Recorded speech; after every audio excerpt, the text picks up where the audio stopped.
welcome. This is Anne La Follette, and welcome to this week's broadcast. Let's go over the supplies we're going to use in today's watercolor painting, and I also add some ink at the end.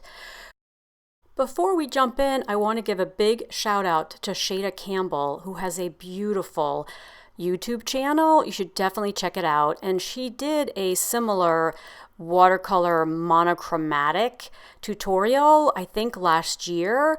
I've modified it slightly by doing my own version, and I like to work in watercolor and ink, but I want to make sure that I give credit where credit is due. So please check out Shayda's channel. It's phenomenal. The supplies I'm using are a watercolor block. It's hot press from Blick Supplies, and it's 7 by 10 inches. I'm using a Princeton brush that's a number 3, actually. It's a round and has a very nice fine point. I'm also using a couple different blues. I'm using 2 different blues from my Koi watercolor set. One's a Prussian blue and one is a cobalt blue hue. I have 1 container of water, and I only need 1 because I'm going to be working in a variety of shades of blue. I have a paper towel for blotting, and I will list all of the supplies in the description below this video. As I get started, I am really wanting to start with a very, very light hue of blue with lots of water, which is what you saw me do with my first rose.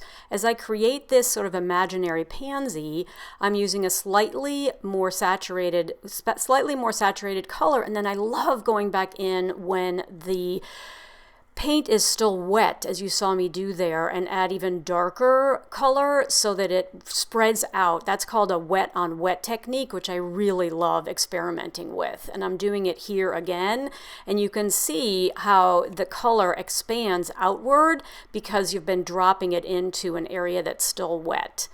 As I create my second rose here, I want to make sure that I continue to stay within the same family of blues, but you can see that this piece that I'm doing right now is much more in the cobalt blue hue range as opposed to the first flowers, which are more in that Prussian blue tone.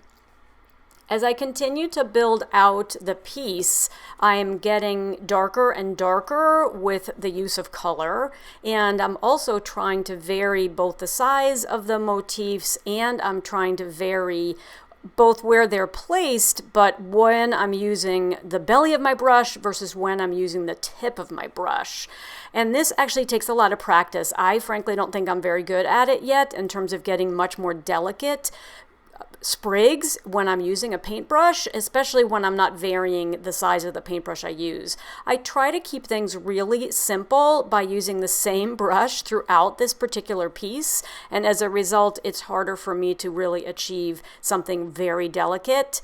But what I'll be able to do when we move to the ink portion of this tutorial is you'll be able to see where I can actually use the ink, and the fact that it's a uni pin and it has a very fine tip, that's where I'll actually be able to get the finer details that I am looking for in the piece. It is fun, though, to see what I'm doing right now, which is to go back in and add some fine lines or some relatively fine lines so that you can see also a little bit more detail. Now, as I move on to the portion of this that is with my ink, I love doing this combination of watercolor and then also micron pen details. I am adding details around a few of the flowers, but not all of them. So I've definitely left a couple of pansies and a couple of roses just entirely in watercolor because I think it's important for there to be variety. And then in the pieces that I was really sort of struggling with, those very small little sprigs, what I'm doing is I'm adding You'll see me do that on a couple of these right now. I'm basically adding in my micron pen, and then I'm going to color in the tips to get a little bit more depth, a little bit more of that sort of punch of dark black, and then I'll do that also in a couple of additional places.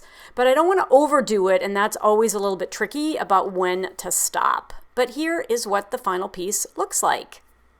I want to point out that in this image, I lined up a whole bunch of additional paintbrushes in the photograph, but I only used the number 3 Princeton sized brush, just so that you know I didn't actually use any of those other ones. I just put them in there because I thought they looked pretty. If you enjoyed this video, please subscribe by hitting the subscribe button and also click on the bell so that you're notified when I have new tutorials. And I always like to say in closing that I am Anne La Follette, and it's never too late to create. Bye for now. I'll see you next week.